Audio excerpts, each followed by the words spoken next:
Hello everyone, welcome to SKU Digital Classes. Myself Nilesh Anuragi, Assistant Professor, Department of Pharmacy.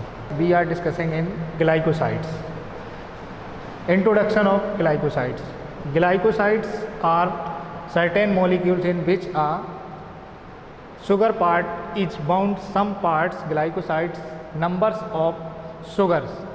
Glycoside एक इस तरीके का sugar होता है जो कि प्लांट्स के सेल्स में पाया जाता है और इसका मेन जो रोल होता है वो इम्पोर्टेंट रोल ये होता है कि इसमें कितनी शुगर पाई जाती है और कौन कौन सी शुगर इसमें प्रेजेंट होती है। इसके लिए हम इसमें दो प्रकार की शुगर देखते हैं, एक होती है ए ग्लाइकोन शुगर और एक होती है ग्लाइकोन शुगर। इसके बाद if these chemicals needed glycosides contact with the water and sugar parts broken with the chemical available, और जब हम ग्लाइकोसाइड्स को वाटर में डिजोल्व करते हैं तो इसमें से आपका शुगर मॉलिक्यूल्स और एंजाइम्स जो हैं वो हाइड्रोलाइज हो जाते हैं या ब्रोकन हो जाते हैं। ब्रोकन मीन्स टूटना, टूट जाते हैं वो वाटर के साथ में मिल करके और फिर यह अपना एक्शन शो करते हैं।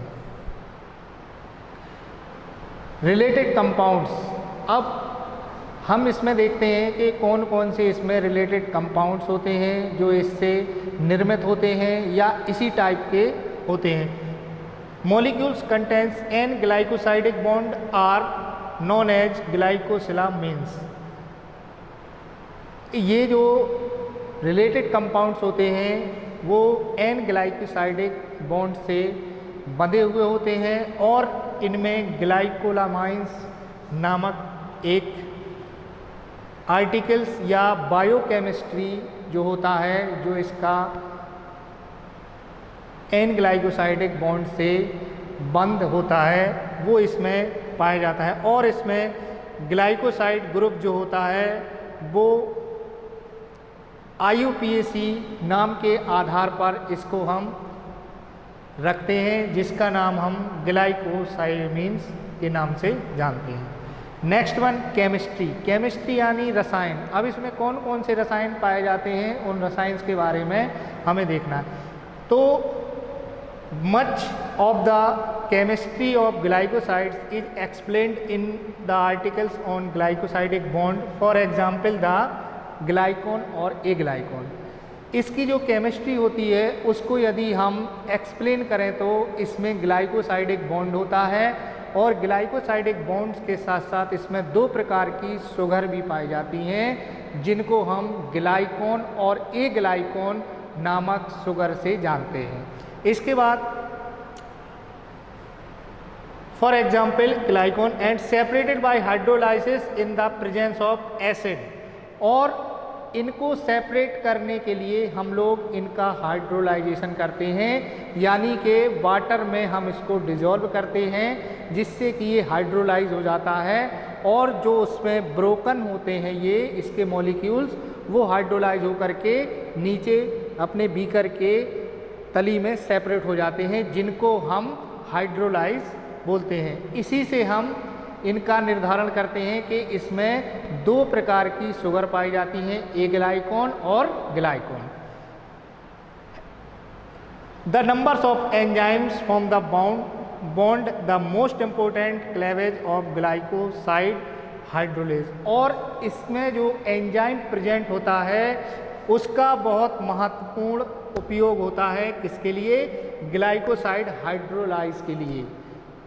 जब भी हम कोई भी रासायनिक क्रिया करते हैं या एक प्रोडक्ट को दूसरे प्रोडक्ट में कन्वर्ट करते हैं तो हम लोगों को हमेशा एक एंजाइम्स की प्रेजेंस दिखानी होती है जो कि उसका एक प्रेशर का काम करता है, जो कि एंजाइम एक आपका इंटरमीडिएट होता है जिससे कि दूसरा प्रोडक्ट बन जाता है।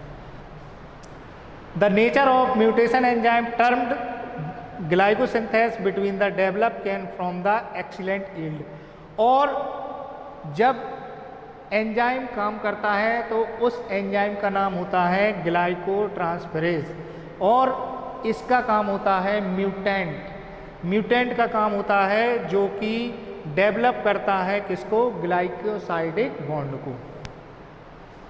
Next one is classification. Classification, कई प्रकार के ग्लाइकोसाइड्स होते हैं, लेकिन इसमें हम लोग जो डिस्कस करेंगे वो हैं ग्लाइकोन के बारे में और ए ग्लाइकोन। ग्लाइकोन शुगर कौन सी होती है और ए ग्लाइकोन शुगर कौन कौन सी होती है। The group glycogen of glycosides is glucose, then the molecules is glycoside. Glucose, जिस ग्रुप में ग्लूकोज प्रेजेंट होता है वो हमारा ग्लाइकोन होता है, जिसमें कि आपका फ्रक्टोसाइड्स, ग्लूकोरोनिक एसिड और ग्लूरोनाइड एसिड, ये सारे हमारे किसके अंतर्गत आते हैं, ग्लाइकोन शुगर, जो कि एक प्रकार का आपका ग्लूकोज होता है। ग्लूकोज में ये इसके मॉलिक्यूल्स होते हैं जिनको हम इन भागों में डिवाइड करते हैं। देन द ग्लाइकोसाइडिक बॉन्ड, अब ये जो हमारे ग्लूकोज है, फ्रक्टोज है और आपका फ्रक्टोसाइड्स है, ये सारे जो जिस बॉन्ड से बंधे हुए होते हैं उन बॉन्ड्स का नाम है हमारा ग्लाइकोसाइडिक बॉन्ड, जो कि इनके एवब या बिलो, एवब यानी इनके समतुल्य या फिर उसके नीचे ये बॉन्ड जुड़े हुए होते हैं। A plane of cyclic sugar molecules glycosides can classified A glycosides or beta glycosides, some enzymes such as alpha amylase। अब इसमें ग्लाइकोसाइड्स को दो प्रकार से भी डिवाइड किया गया है, किसको, ग्लाइकॉन, अल्फा ग्लाइकोसाइड्स और बीटा ग्लाइकोसाइड्स, और इन दोनों को निर्धारित करने के लिए एक एंजाइम प्रेजेंट होता है जिसका नाम है एमाइलेज। उस एमाइलेज एंजाइम्स की प्रेजेंस में ये अल्फा और बीटा ग्लाइकोसाइड्स होते हैं। ठीक, now next classification is by aglycone. Aglycone is the glycosides are also classified according to the chemical nature.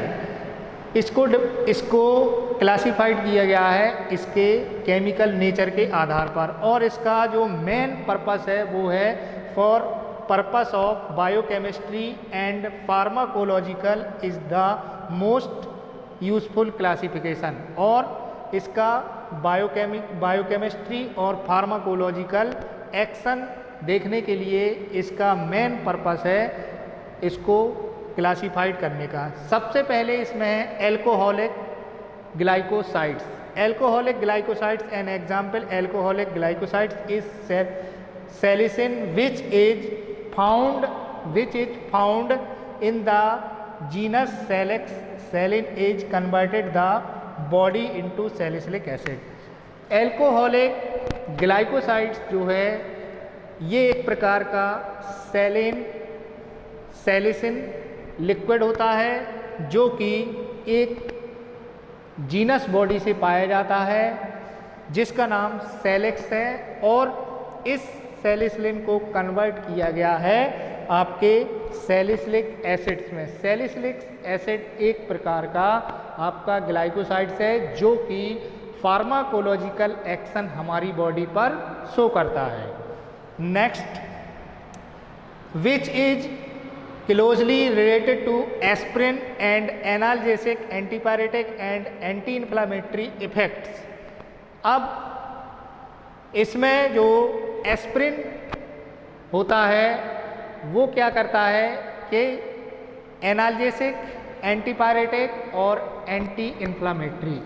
Analgesic यानी आपके हाथ पैरों में दर्द या बॉडी पेन जिसको बोलते हैं body pain. Second one is antipyretic, this is the fever of body यानी temperature, high temperature of the body, and anti-inflammatory effect. Anti-inflammatory means swelling of the body. जो हमारे बॉडी में स्वेलिंग होती है उसको हम लोग एंटी इन्फ्लामेटरी ड्रग्स बोलते हैं। तो एस्पिरिन हमारी इन तीनों इफेक्ट पे काम करती है। Next one is anthraquinone glycosides. Anthraquinone glycosides में एंथ्राक्विनोन्स ग्रुप पाया जाता है जो कि senna, rhubarb, aloes, they are have laxative. ये सेन्ना, रुबार्ब और एलॉय ये तीनों लैक्सेटिव इफेक्ट देते हैं हमारी बॉडी पर। लैक्सेटिव का मतलब होता है कि हमारे पेट में होने वाले जो विकार होते हैं उनको सही करने के लिए इसका उपयोग किया जाता है। Now next is steroidal glycosides और कार्डियक ग्लाइकोसाइड्स। स्टेरॉयडल ग्लाइकोसाइड्स में न्यूक्लिक ग्लाइकोसाइड्स फाउंड होते हैं जो कि प्लांट से प्राप्त होते हैं और इसमें कई सारे जेनेरा प्लांट्स होते हैं जिनका नाम है डिजिटेलिस, सिलिया और स्ट्रोपेंथस। ये सारे हमारे स्टेरॉयडल और कार्डियक ग्लाइकोसाइड्स वर्क करते हैं हमारी बॉडी के ऊपर और इनसे जो हमारा ट्रीटमेंट होता है वो है हार्ट डिसीज़। जितनी भी हमारी हार्ट डिसीज़ होती हैं उन सारी डिसीज़ों के लिए ये हमारा स्टेरॉयडल ग्लाइकोसाइड्स उपयोग किया जाता है जो कि एग्जाम्पल के तौर पर है डिजिटेलिस, सिलिया और स्ट्रोपेंथस। अब हार्ट डिसीज़ में कौन कौन से डिसीज़ होती है जैसे कि congestive heart failure. Congestive heart failure यानी कि दिल की धड़कन। और सेकंड वन इज आपका इरिथमिया। इरिथमिया ये एक प्रकार का कार्डियक डिसीज़ है।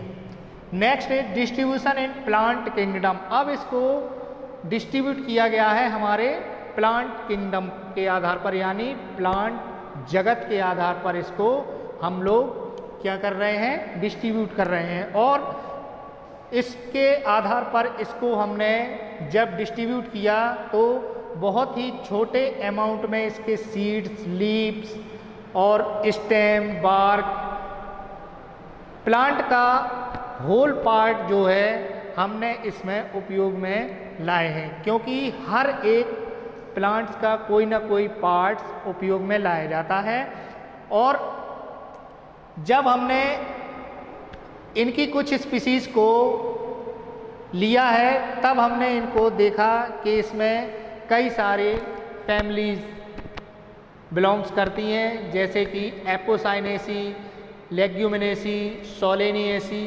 कुछ प्लांट्स इसमें ऐसे होते हैं जो पॉइजनस होते हैं जिनको हम लोग एज आ नारकोटिक दवाओं में उपयोग करते हैं जो कि नशीली दवाएं बनती हैं, उसके आधार पर इनको हम लोग डिस्ट्रीब्यूट करते हैं। इसीलिए हमने इनको प्लांट किंगडम में डिस्ट्रीब्यूट किया है।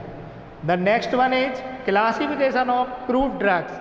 अब जो कच्ची दवाएं होती हैं उन कच्ची दवाओं का क्लासिफिकेशन हमें देखना है कि इसमें कौन कौन सी कच्ची दवाएं होती हैं। तो केमिकल एनालिसिस के आधार पर ग्लाइकोसाइड्स में कुछ ऐसी रेंजेस होती हैं जो कि फार्मा को काइनेटिक इन्वेस्टिगेशंस के आधार पर इनको डिस्ट्रीब्यूट किया गया है जो कि बहुत ही सेंसिटिव होते हैं और इनकी जो रेंज होती है वो बहुत ही छोटी मात्रा में होती है जिसको नैनो रेंज बोलते हैं। नैनो और माइक्रो रेंज के आधार पर इनको हम लोग डिटर्मिनेट करते हैं और इसको डिटर्मिनेट करने के लिए हम यूवी स्पेक्ट्रोस्कोपी की सहायता लेते हैं जिसको हम यूवी विजिबल स्पेक्ट्रोस्कोपी बोलते हैं।